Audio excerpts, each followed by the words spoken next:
I'm Kosnathi Ndlovu, and this is Tech Central's TCS Plus. The show is brought to you today by Kinetic Skunk in collaboration with Amazon Web Services. Fintechs choose cloud technologies in the hopes that the efficiency and scalability of cloud computing will give them a competitive advantage. But cloud adoption is no silver bullet. If done incorrectly, a migration to the cloud can cause costs to balloon instead of decreasing them, leading to frustration and even lost revenue. Kinetic Skunk is an Amazon Web Services certified partner offering cloud solutions with a specialization in fintech startups. Donovan Mulder, CEO at Kinetic Skunk, is my guest in studio today. Welcome, Donovan, and thank you for joining me on the show. Thank you. I'm honored to be here. Great. Donovan, first, let's start with this very interesting name that you have, Kinetic Skunk. Where does it come from? When we, it was me and a couple of partners in the early days when we registered the business. It was called, we tried to get the name Agile Skunk because at that time Agile development became the rage.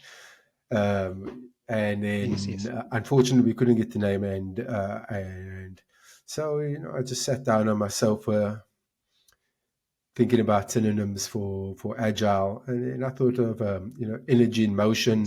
You have static energy, so that's when something doesn't move but it has energy. But then it becomes kinetic energy when it moves, and I thought, okay, kinetic skunk, energy in motion. Skunk comes from the Skunkworks team or Skunkworks from Lockheed Blackbird or Lockheed Martin, where they would they refer to projects like research and development projects where it's new. They're inventing new things, new ways of doing things, new materials, new tools. Right? It's something unexplored before, right? So Skunkworks came out that, so hence skunk. Right? So together, kinetic skunk. Yes, that's how. Okay, so rapid developments on the move. Yeah, it's just it's energy in motion, basically, right? Linear energy in motion. Yes. Yeah. Okay. All right, let's get into the topic. We're discussing fintechs today. Fintechs are something that you, as Kinetic Skunk, as a cloud services provider, you specialize in these guys, and you help them along their development journey at different points. They can come to you at different points, but earlier is better. Could you tell us why? Absolutely, earlier is better. In my experience, the best time to engage is before a fintech scales beyond its MVP. Ideally, during the prototype or early seed round. At that stage, we can help them architect for scalability and compliance from day one, avoiding overrunning costs and possible fines, being out due to being out of compliance later. We can also help them implement foundational security controls in line with the AWS well-architected framework to ensure that they build on the best secure footing, right? And then we can establish tagging and cost allocation strategies up front so that the costs of the infrastructure are visible, and finance loves that. So those are the top three reasons why engaging earlier is better. Okay, but sometimes as a fintech, maybe out of excitement, rushing to get the product to market, whatever the factors may be, we've already built, we're in the cloud, and we come to Kinetic Skunk because we're bleeding money. In those cases, what are the common errors that you see fintechs making? The common errors there's about 4 common errors we see. Over-provisioned resources. Teams often launch EC2 instances and RDS databases sized for peak load, but never right size or maybe not downscaling it. Those instances during times or during this off hours. And the stats around there, this alone, on average globally, they can push costs up by 30 to 40%. right? So it's quite a bit, right? Jeez. There was something you can refer Mm, to it as zombie assets, unattached EBS volumes, orphaned elastic IPs, idle load balances, quietly accrue charges without automated cleanup. These can amount to thousands of dollars, and in our case in South Africa, hundreds of thousands of rands per month. Then a lack mm, of a tagging strategy and cost allocation, right? Without those tags being consistent, it's impossible to map spend back to teams or products. So, mystery costs go unchecked. And then the yes. other one Mm, is ignoring price options. So AWS has something, mm, they have saving plans or reserve instances. Sometimes fintechs fear this because it's a long-term commitment, right? But if you do the mm, further analysis, you can get costs over time to be reduced by up to 72%, right? So mm, basically those are the top four, and yeah, we help mm, mm. fintechs not to have to take advantage of, let's say, the savings plans. Yeah. Could you just, I mean, your first point was about right-sizing Mhm. resources. Could you just give me an example of that? I mean, if, for example, you're a bank, I imagine that you're busy Mhm. on the 25th and maybe for the days after that, Mhm. and then you're relatively quiet. And so, what does right-sizing resources mean for an institution like that? Okay, so right sizing means you have the amount of compute, memory, CPU proportional to demand at a Mm, specific time or point in time, right? mm, So, as an example, okay, just take banks because you mentioned banks. So, a bank might be mhm. in the middle of the month, I think government employees get paid. So those are peak times, peak transactional times. Okay. So you want Yes. your Mhm. infrastructure to scale elastically, right? To meet that load. Okay. So your cost is proportional to the real consumed To resources, your right? mm, And you don't want to okay. have Okay. um, let's say 256 terabytes of memory just sitting there paying for it in Mm, anticipation of some peak load when the peak load only happens a yes. few, maybe 3, 4 times a month, right? In a And so month. that's the elastic there, right? Ah. But that comes down to planning or architecting correctly. If you're spinning up EC2 instances Mm, and RDS databases and for peak load, right? It means that mm, you actually haven't worked out what your user community does during the day, right? So if you take it yes. up one day Yes. only, people wake up in the morning, they check what's on one day only, right? So there's a peak there, right? Then they Yes. go to work and maybe check Yes. during lunchtime, okay, check what's in Mm, my basket, I'm pay for it. So there's a peak there. And at the end of the yes. day, okay, I'm going to spend Yes. my money now because one day only sent out a bunch of emails to remind you got goods in your basket, right? And then Yes. you make your Yes. payments, right? So there's three Mm, peaks in the day for a typical mm, e-commerce app during the week, when people are working, mm, right? So okay. instead of paying, let's say, 100,000 rand for compute throughout the entire day, you pay proportionate to when it's Yes. actually been used. So if you don't architect Mm, based on how your user community is going to consume your service, right? yes. Then you generally just Yes. spin up a lot of infrastructure and pay You end up end paying up more. paying more. Yes. Yes. Okay. Mm. So let's talk about that. You speak about architecting Mm-hmm. correctly, and what happens in a startup usually is that people take dual roles. Mm-hmm. Your developer is also going to be your cloud architect, is also going to be uh, a lot of different roles in IT. Why do you think this is a mistake, though? Okay. We've seen this happen many times. Senior Mm, developers take on the role of the DevOps engineer and the cloud engineer, right? So before we get into the technical mm, part of that, they have competing. priorities. A dev's priority is Okay. to get features out as quickly as possible. Your cloud engineer is to make sure the Yes. environment is reliable and the product can run. And it's going to be up. By that I Yes. mean it's going to be available, right? And to make Yes. and for it to be available and to be and have a certain level of reliability takes a deep understanding Yes. of network topology, VPC design, secure connectivity, right?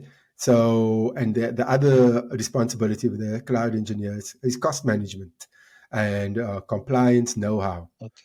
right? Whereas the dev, they there Yes. to push out write code and push out features. So, Yes. so during the month, or when they, let's say they're doing in sprint development, agile development, dev's number one task is Yes. features, right? But now they also have to build the Yes. infrastructure in which that feature is going to run. And devs typically, in this case, will Yes. build the infrastructure to the minimum level in order for that feature to run. But then that infrastructure ends up Uh-huh. being production grade infrastructure. It's okay for a dev Uh-huh. environment, a QA environment, but production, Yes. absolutely not. Yeah. Yeah, So as soon as you start scaling and that infrastructure gets Mhm. tested, you start getting errors, you start getting faults. Exactly. So if the infrastructure is not built to handle traffic or volumes of traffic, you're going to Mm. get errors such as 500 errors, HTTP 500 type errors, which means the server is not available because the API is Uh-huh. saturated. The sockets are saturated. It just cannot serve Yes. anymore, right? So building a Yes. mechanism to queue up those transactions, right, is Mm. it's a complex undertaking. Um, Best left to the Mm-hmm. infrastructure specialists. The devs do come in because their code needs to uh, be, what can I say, it needs to be threaded, meaning that needs to be able to run lots of Okay. versions of itself Yes. in a transaction, right? So Mm. yeah, so that is a challenge, and Mm. when the fintech scales, right, Yes. you'd find when they bring in a business such as Kinetic Skunk, or if they even hire their own cloud engineers, right, there's going to be a lot of change, Yes. right? It's going to be change to the infrastructure. Mm. However, if the senior dev Mm. was writing code to run in that minimum Mm. viable infrastructure, chances are that code is also Yes. written to just do what at the minimum. So you end up not just rebuilding infrastructure, you end Yes. up refactoring your code as well. Right? And these are all costs that you end up And paying that you wouldn't have had to if you started right. exactly. So yeah, it costs you. You pay the refactoring Mm. cost, and you pay a Mm-hmm. possible or probable reputational cost because now you've made it available to the public, to your user community, and you know Yes. it's not performant, Yes. right? There's production issues and Yes. things, right? So yeah. So rather, sometimes it's rather just to let's call it pay your insurance bill and Yes. get solid infrastructure. From the Mhm. get-go. But now you've spoken about, I mean, issues of cost and compliance, etc. But does this also cause any security loopholes? Quite possibly, or I'd say invariably, Mm-hmm. causes security loopholes. Because again, so when you're writing Mm. code these days, it's very common for to use existing code bases, so open source packages to support Yes. your development, to Yes. for rapid development, right? Mm. But those packages might contain Yes. vulnerabilities. Okay, so Yes. so if your CI/CD pipeline, so the pipeline to build that builds your code, takes it through various levels of maturity until it's Mm-hmm. ready to go into an environment, doesn't have those quality gates built in, Yes. right? Then that can be Yes. a problem, or it is a problem.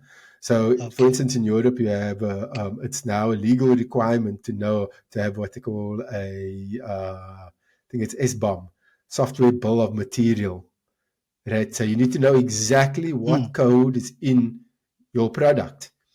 So you, right, okay, Yes. and you need to know exactly what the risk profile is of your code base. You're legally required to do that in Europe, Mm. right? And pretty soon that will filter Yes. down to South Africa. Other challenges Yes. are, let's say, they um, opening up firewalls as an example, right? So when I mean opening up a Mm. firewall to allow a broad spectrum of IP addresses to connect to your service, so that you can develop Mm-hmm. easier, right? Lots of time that is Yes. left unlocked. It's left. By that I mean the number of the actual IP addresses allowed to connect is not controlled, Yes. right? And so Mm. that leaves you open to attack as well, and obviously out of Mm. compliance, right? Okay. All right. So, but now this is happening in an AWS environment. Are there tools within that environment to manage costs and optimize them? Okay, yes. So costs, definitely. There are quite a few tools. AWS has quite a mature set of tools for you to help you to manage costs. There's AWS Cost Explorer, which helps you to visualize spend trends and identify other cost drivers in your infrastructure. You have AWS Budgets, so you can Hmm. set custom alerts when spend or usage thresholds are about to exceed. Right? And you can configure it whatever, Hmm. 50% of configured usage, 75%. So you can get alerted, and you can make decisions about whether you're going to leave the infrastructure it is or you're going to scale it down. Um, you Okay. have Trusted Advisor, right? Hmm. And Trusted Advisor helps you deliver real time recommendations across cost, security, and performance domains. You have AWS Compute Hmm. Optimizer, who uses ML or machine learning to recommend optimal instance types based on historical usage. Right? Hmm. The good thing about this is if you didn't right size your EC2 instances or RDS databases upfront, right? If you use this tool, Mm. it will tell you, based on this 3 month usage profile, you actually can scale this down by 50%, Yes. right? And those are things are Okay. readily Okay. available. Okay. Mm. We mentioned earlier the savings plans for and reserved instances, which, if you commit to, can unlock significant discounts over time, up to 72%. Mm. Then you have Amazon EC2 Mm. spot instances. Um, so you can tap unused capacity for workloads and can tolerate interruptions, and you get up to 90% off on-demand pricing. Right? So there are quite a Mm. few Mm. tools available. You just need the Mhm. right partner or the right knowledge to go and use what's available. And explore the Yeah, pro- explore the problem. Mm. I mean, earlier on, you mentioned one of the risks being regulatory Hmm. non-compliance. That is, which is something that can end up being a cost for a business later Hmm. on. I mean, are there tools to also help fintechs adhere to regulations such as the Protection of Personal Information Act and FICA? So one tool that I mentioned, Trusted Advisor, gives you recommendations for cost security and Mhm. security. Right, then there are Okay. other tools, AWS Artifact, which gives you on-demand access to AWS compliance reports, so ISO, SOC, or PCI, to underpin your own Hmm. certifications. There's other things such as AWS Mm. Config, which helps you to continuously assess your resource configurations against the rules which you have defined, such as S3 buckets must be encrypted. There's AWS Security Hub, Mm. which aggregates findings from config, guard duty and third-party scanners into a unified compliance dashboard, and that helps you to Mm-hmm. do active monitoring on that.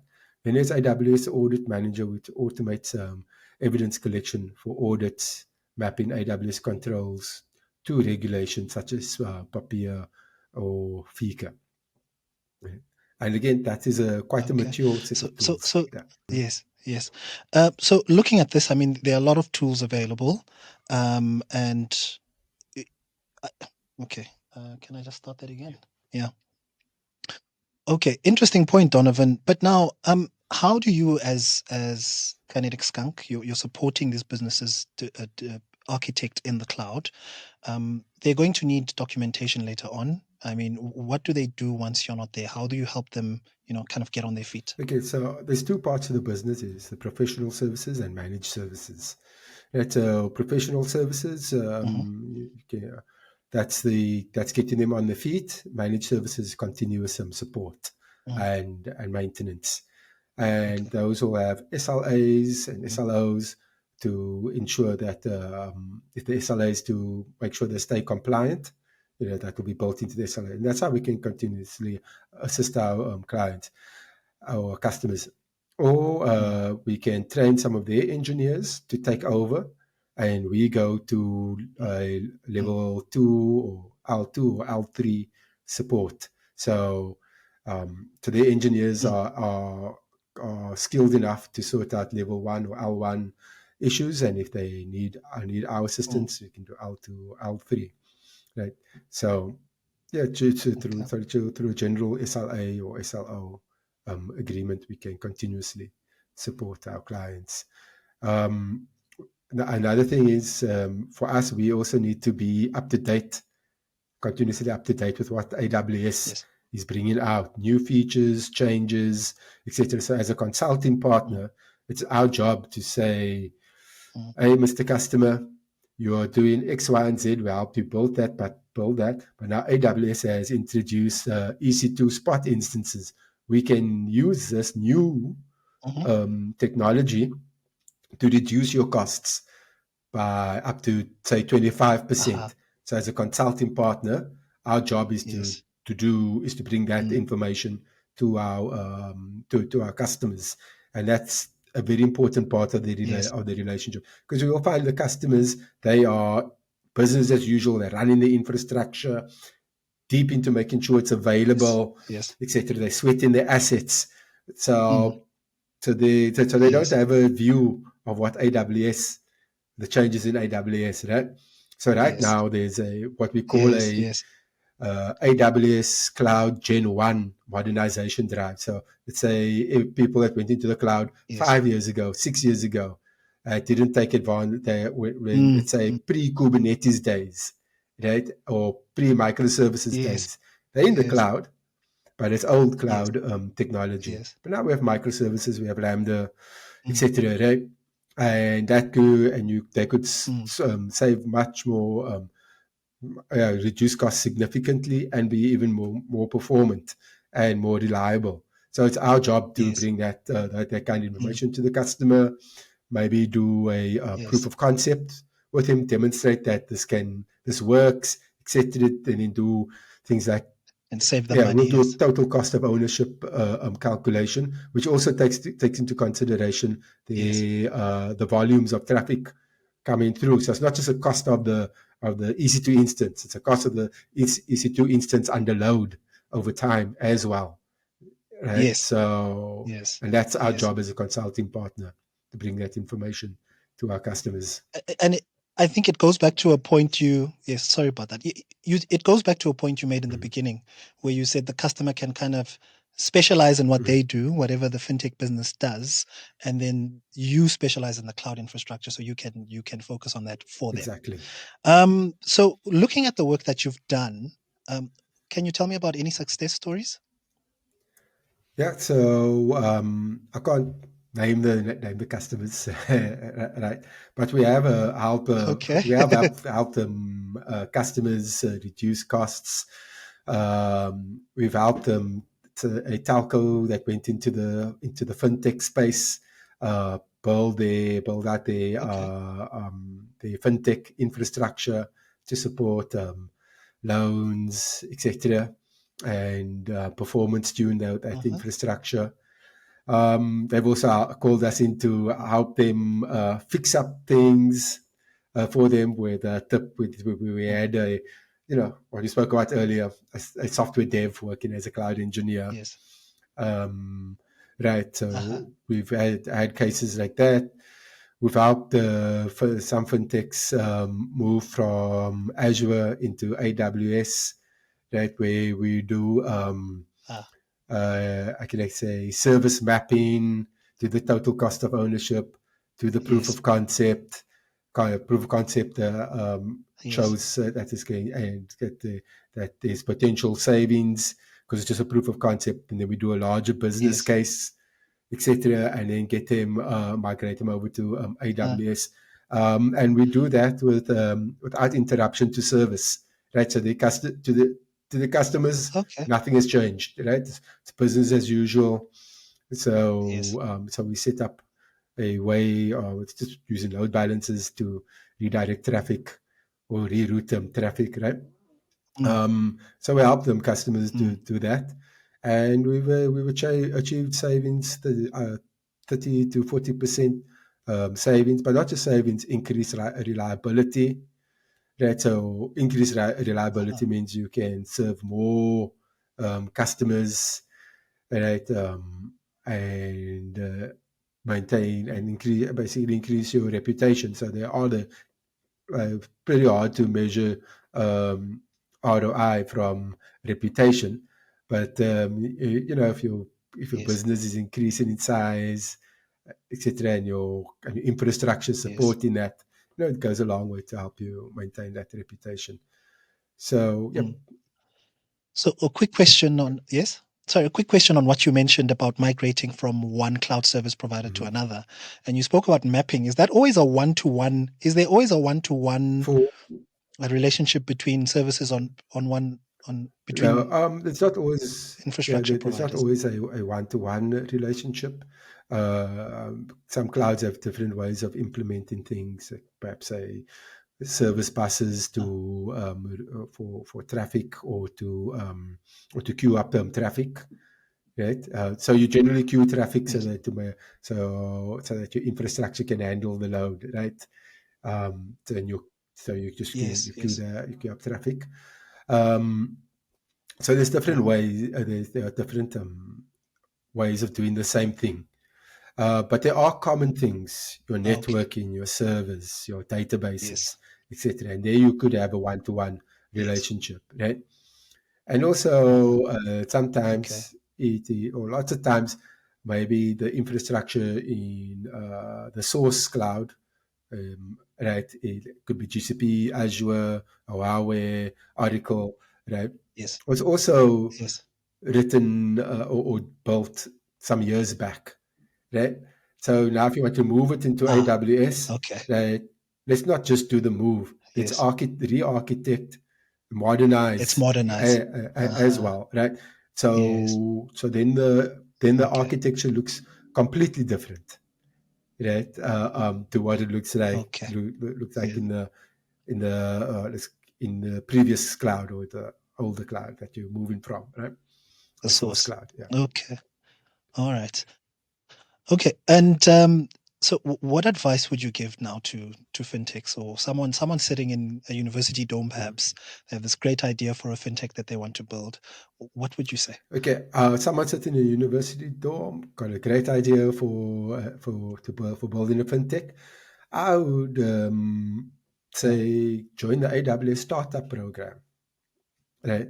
Because you get access okay. to not just the technical bits or to partners such as Kinetic Skunk, but you access um, to people who know how to build a business from an investor perspective, from a Yes. management perspective, right? So the roadmap of the business, right? So if it's an idea coming out of a dorm, Mm. startup, right? I'd go AWS and startup.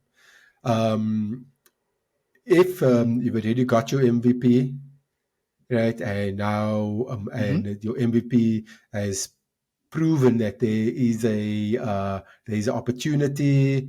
You've got a couple of hundred, maybe even 1,000 people using your application, but now you need to scale, and you want 100,000. You need to support Yes. 100,000 concurrent connections. That's where you bring in a partner such as Yes. Kinetic Skunk to help you re-architect your infrastructure for that, right? But yeah, I'd say if Mm, you got an idea, you're in the dorm, you're full on startup, the AWS Venture Builder mm, is probably not probably, yes. definitely a good way to go. Because for us as Kinetic Skunk, we're there to build the Okay. infrastructure, right? But as a startup, you Mm, probably want to know how you're going to take your application or your business to get funding and like Series A, Series B aha. funding. Aha. That's not something that we do, Yes. right? Yes. Yeah, yeah. Okay. Okay. So you get support over and above the technical aspects of actually building Yeah, no, business. absolutely. Okay. Um. Okay.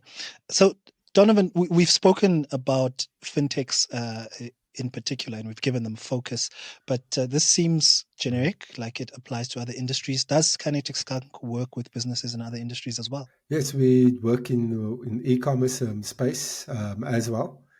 Mhm. Make sure your site is again reliable, it's available, and your users have a good experience. So Mm. you know, let's see. Some time back, I don't know if you might recall, there was Prime Water, right? Was this big deal. So, Mhm. I don't know. Oh You yes, remember Prime yes, Water, right? And one of our yes, larger retailers put Prime Water made it available on the e-commerce site. Not knowing yes, how popular it is, their site crashed for a few hours, yes. right? And that is Oh, okay. that that is that's like a black hole of cash. Your Yes, unfinished transactions. It's so many. So not only could they not yes, sell Prime Water, if yes, anything that all items that were in the in shopping baskets already, people about to pay, yes, it's not Prime Water, they yes. couldn't finish a That's transaction, it. Yes. right? So how many Mm, millions is that mm, worth, right? mm, Um, mm, mm. So we help e-commerce customers understand how to set up the infrastructure, or we help them build the infrastructure to make sure Yes, it's elastic enough to expand and contract based on yes, those kind of volumes, right? And the rate at which that volume yes, increases, because that's also a big thing, right? yes, People go, well, verify that the application can handle 10,000 concurrent connections, which is fine. But what if that yes. 10,000 connections want to connect in the first 10 seconds? That's the Okay. infrastructure experience a lot of stress underneath that, Yes, right? So we help them simulate yes. those Yeah. kind of scenarios, and based on that data, build Mm, the right infrastructure, right, or right size, build okay. architect I it. imagine. Mm-hmm. I imagine. Okay. Yeah, And I imagine that same elasticity is very important on days like Black Friday, for example. absolutely. Mm, So I don't know if you know this stat, but every year for the past 5 years, there's about $4.3 trillion left in the basket by the time Black Friday ends globally, right? Okay. okay. And this is because the infrastructure just fails. Yeah, the infrastructure fails, or they can't handle the load. The infrastructure doesn't necessarily fail. Yes. They'll queue up all those Yes. transactions, right? But Yes. the transactions, and they queue it up, and but it doesn't get completed. So those who manage transactions, Yes. manage to get through, you can still buy, right? But Yes. Yes. the store is not selling as much as they can, right? So the opportunity is Yes. immense, but they're only Yeah. taking a small piece of that, right? That's Yeah. for e-commerce platforms that have that built in. A lot actually just crash, Yes. right? A lot will go, Okay. the day before Black Friday. You know what? spin up 5 extra EC2 instances to make sure we can handle that Yes. load. But again, that is unplanned. Yes. That is not it's just Yes. a band-aid. You don't know if that 5 is going to actually handle the load, right? And it's a very Mm, nerve-wracking time for the smaller e-commerce mm, sites, right? So we help mm, them simulate that traffic. So leading up to Black Friday, if they have the mm. data which says to tell them how many transactions didn't make it through last year, you can go, okay, Yes. 100,000 per hour didn't make it through. Okay, let's set up that Yes. infrastructure for that kind of load. And in fact, we will also simulate Okay. that load leading up to it to ensure that that Ah, happens, right? Because many yes. things break. Right, so maybe your Yes. application server is the first thing to break. Okay, so you fine tune that. Then you run your Yes. tests again, Yes. and your database server Yes. breaks now. Then you fine tune that, and Ah, we you fix fine that. tune Yes. until you have the right setup for the expected volumes. Right, then we run the test end to end again. Yes. And, okay, great. The infrastructure is elastic. It can handle the load. Yes. Okay, so that's a Okay. yeah, that's another part of the business where I think Kinetic Skunk separates himself from other cloud partners. We don't just come and build the infrastructure. Yes. We actually stress test that Mhm. infrastructure to against what your user community or are they going to use that? Like I mentioned, one day only, Yes. right? Typical stress test will Yes. be, like I mentioned earlier, will just be can it handle 10,000 connections? But that 10,000, Yes. they might be wanting to connect over 10 seconds in the morning. So there's a lot of stress there. Yes. There's a lot of stress at lunchtime, Yes. right? So you know when you accelerate Yes. with the car, you put your foot down, right? And there's Mm. high petrol usage, right? The motor's revving, Mm-hmm. and then you get to 100 k's an Yes. hour, then the revs come down, but you're constant at Yeah. 100 k an hour.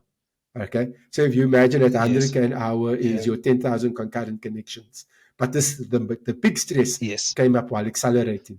So It's right at the beginning. right at the beginning. Yes. So Yes. yeah, so Mm. we're very cognizant of that. So we help our customers, I can say, take a risk based approach to building the infrastructure.